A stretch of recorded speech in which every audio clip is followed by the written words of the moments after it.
Sytë e gjithë grekëve janë dhe sot nga hoteli luksos Hilton Athin, ku bisedimet e djeshme maraton prej 12 orësh midis qeverisë dhe kuartetit të kreditorëve të Greqisë janë ndërprerë në orët e vona të natës për të rifilluar në mëngjesin e së hënës. Athina zyrtare shpreh optimizëm se është çështje orësh arritja e marrëveshjes midis dy palëve për nënshkrimin e memorandumit të tretë të ndihmës financiare, që do të largojë makfin e daljes së vendit nga zona e euros dhe do të rimëkëmbë ekonominë. Burime qeveritare bëjnë me dije se projektligji për marrëveshjen do të çohet në parlament nëpërmjet dy neneve. I pari do të përmbajë kontratën e kredisë me mekanizmin e stabilitetit evropian me vlerë prej 52 miliardë euro. I dyti ka të bëjë me reformat e kërkuara që do të aprovojë dhe zbatojë qeveria në mënyrë që të jepet drita jeshile për lëvrimin e këstit të parë të programit të ri të ndihmës që pala greke kërkon të jetë në vlerën prej 25 miliardë euro. Kjo pasi Greqia ka nevojë urgjente për 10 miliardë euro për rikapitalizimin e bankave. 7 miliardë është vlera e rimbursimit të kredisë UR që mori Athina para disa ditësh, ndërsa në datën 20 gusht mbaron afati një detyrimi prej 3.5 miliardë euro ndaj Bankës Qendrore Europiane.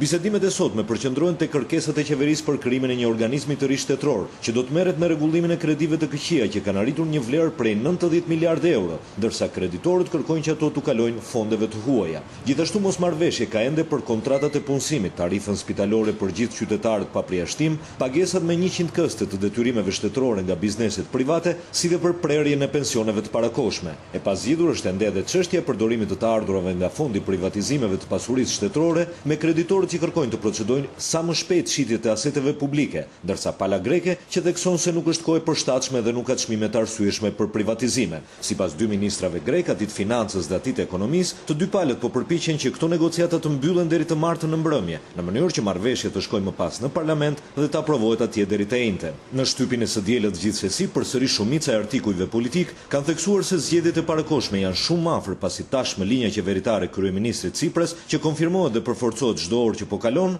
është marrëveshje me kreditorët dhe divorc me adhuruesit e drakmis brenda partisë së tij. Për Top Channel, Selanik Aleksandr Marku.